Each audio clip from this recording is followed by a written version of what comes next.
When We Disagree is a show about arguments, how we have them, why we have them, and their impact on our relationships and ourselves. When is conflict damaging to relationships? And, more severely, what types of arguments can predict the end of relationships? Psychologist John Gottman famously identified the 4 horsemen of conflict. First, criticism. One partner labels and name calls. You're self-centered. You're no fun anymore. Contempt. This goes beyond criticism to outright meanness, degrading one's partner and questioning their worth. 3, defensiveness. One partner responds to criticism or even perceived criticism with excuses, playing the victim, and even reverses the blame on the other person. This is the opposite of accountability. 4, stonewalling. When one partner avoids, gets distracted, goes silent, storms out, tunes out, gives the cold shoulder. These are all stonewalling tactics. I'm Michael Lee, Professor of Communication and Director of the Civility Initiative at the College of Charleston.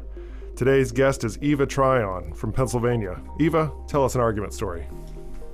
So I am in my 3rd year of college here at the College of Charleston, and I have a younger sister who's 2 years younger than me.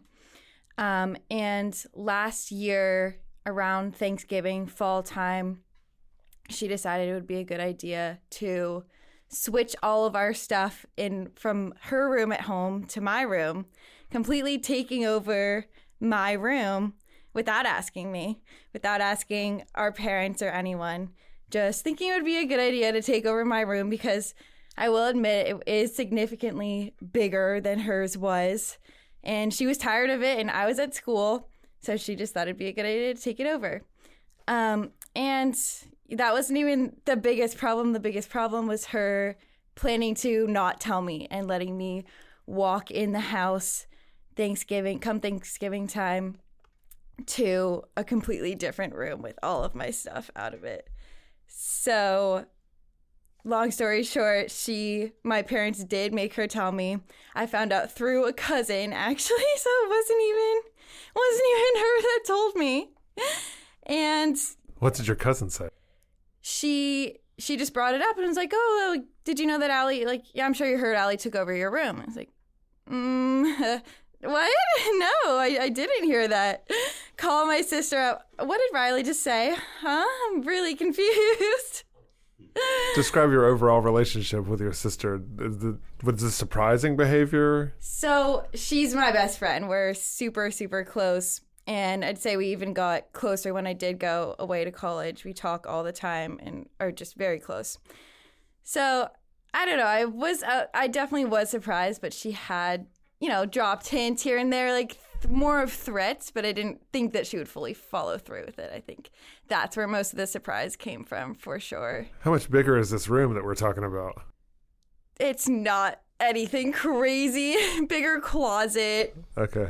A little bit bigger desk and everything, but that's about it. And she single-handedly, just to get the labor involved here, yes. Setting the scene, she single-handedly switched all of the furniture? The mattress, all of the clothes. Yep. Stuff on the wall. Yep.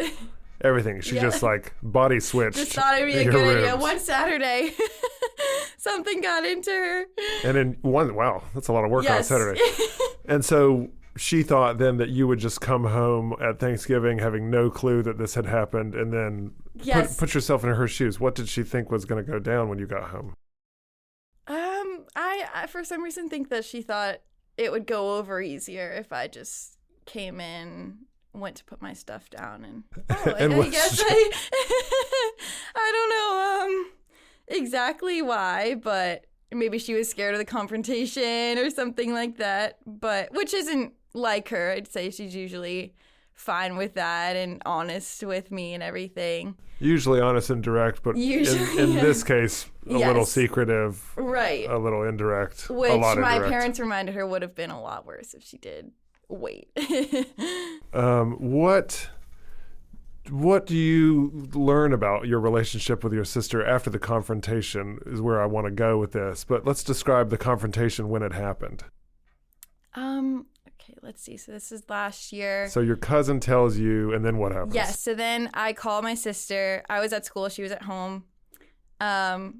just tell her what I just heard. And we both just started laughing because that's just our relationship. We started laughing at the fact, and she couldn't even get it out. I mean, she knew that I already knew. So it was just funny at that point. I definitely was, upset and asking her why.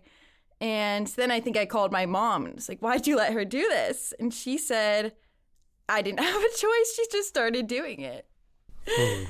And it was same thing, easier to ask for permission or for forgiveness than it was for permission. So she just figured I'll just start it and then see what everyone thinks. But, I was upset for a little bit, but it was more just, okay, acceptance here. There's really nothing I can do about it. It's going to be all right.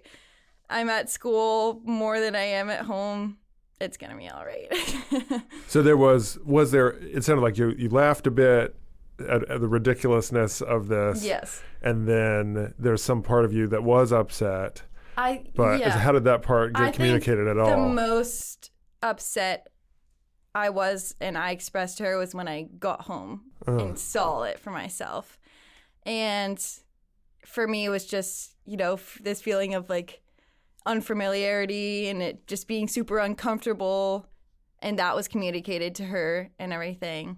So that was the most, upset that I was during it. But I wouldn't say it didn't strain our relationship or anything like that. It was more just kind of, wow, this is annoying, but I'll get past it, I guess.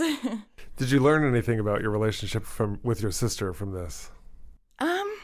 Well, for one thing, I know for sure that she's not afraid to do what she wants and does what she thinks is right. And yeah, she always has the best of others at mind, but she'll go for what she wants to do for sure in any aspect of life. Did you learn anything about yourself through this process? I learned just to try to accept it and try to forgive her because it's not, the end of the world at the end of the day. But, it was definitely trying to fight back, like, I'll switch everything back, like, this isn't you're not able to do this, and her logic being, you're gone, I'm still here and everything. It's hard to, be at home without you and everything. So understood where she was coming from, I guess. But, just trying to see her side and not let myself get too upset. But Eva, thank you very much for being on When We Disagree. Yes, thank you so much for having me. When We Disagree is recorded at the College of Charleston with creator and host Michael Lee. Recording and sound engineering by Jesse Kunz and Lance Laidlaw. Reach out to us at whenwedisagree@gmail.com.